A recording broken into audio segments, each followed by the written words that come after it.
Actuellement aussi, nous avons mené 2 démarches avec un partenaire au niveau de l'Inde et en Australie. Depuis le mois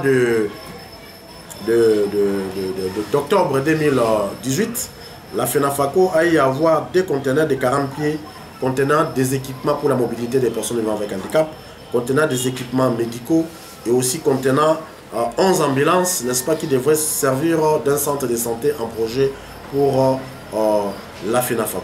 Ces conteneurs sont arrivés à Matadi. Nous avons fait toutes les démarches au niveau des institutions du pays depuis octobre 2018 pour avoir ces conteneurs, mais les conteneurs sont toujours bloqués. Aujourd'hui, où nous sommes en train de parler, ces conteneurs ont été placés encore sur la liste de la vente publique de la Direction générale des douanes et accises, la DGDA.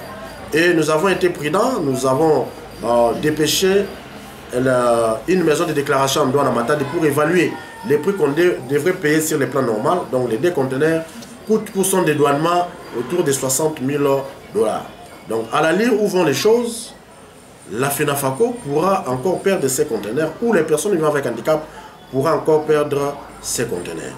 N'est-ce pas? Raison pour laquelle d'abord la FENAFACO a écrit au président de la République, le chef de l'État, Félix Antoine Tshisekedi, pour solliciter son intervention personnelle, n'est-ce pas, pour l'exonération et la libération de 2 conteneurs de 40 pieds contenant des équipements médicaux et d'équipements pour la mobilité des personnes vivant avec handicap que la FENAFACO veut distribuer gratuitement aux personnes vivant avec handicap en RDC. Donc nous avons sollicité l'implication personnelle du président de la République, n'est-ce pas, dans ces dossiers. Nous l'avons écrit, nous avons copié son directeur des cabinets et nous avons écrit tous les ministres concernés sur cette question afin qu'une solution soit trouvée pour que ces conteneurs-là, que nous ne puissions pas les perdre et que nous puissions faire une distribution gratuite auprès des personnes vivant avec handicap dans la République démocratique du Congo. Comme vous le savez, beaucoup de personnes vivant avec handicap à l'intérieur du pays ont des sérieux problèmes pour la mobilité. Alors que nous avons des béquilles, nous avons des chaises roulantes qui peuvent les permettre, au lieu d'aller acheter, qui peuvent les permettre de pouvoir se déplacer facilement.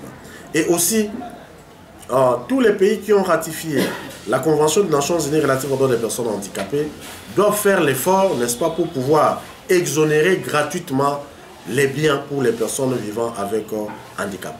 Du fait que le gouvernement de la République ne veut pas rendre ces conteneurs à la FENAFACO, c'est en violation de l'article 20 de la Convention des Nations Unies relative aux droits des personnes handicapées qui parle de la mobilité personnelle pour personnes vivant avec handicap. Et aussi en violation de l'article 15 du protocole à la Charte africaine des droits de l'homme et des peuples relatif aux droits des personnes handicapées qui parle plutôt des problèmes de l'accessibilité et de la mobilité des personnes vivant avec handicap. Raison pour laquelle, ayant passé partout dans tous les ministères que nous n'avons pas de voie de solution, la FENAFACO sollicite l'implication personnelle du chef de l'État pour la libération et l'exonération sans condition de ces 2 conteneurs de 40 pieds qui sont bloqués depuis le mois d'octobre 2018 à Matadi. Et aussi de la même occasion, nous avons encore écrit au directeur général de la Direction générale des douanes et accises, M. Deo Rugwiza, pour demander la suspension de la décision de la vente publique des 2 conteneurs de 40 pieds qui pourra profiter aux organisations des personnes vivant avec handicap de la RDC et aussi à la FENAFACO. La même lettre adressée à M. Rugwiza, nous avons aussi copié le président de la République, le premier ministre chef du gouvernement, les ministres des Finances et d'autres ministres qui sont concernés par rapport à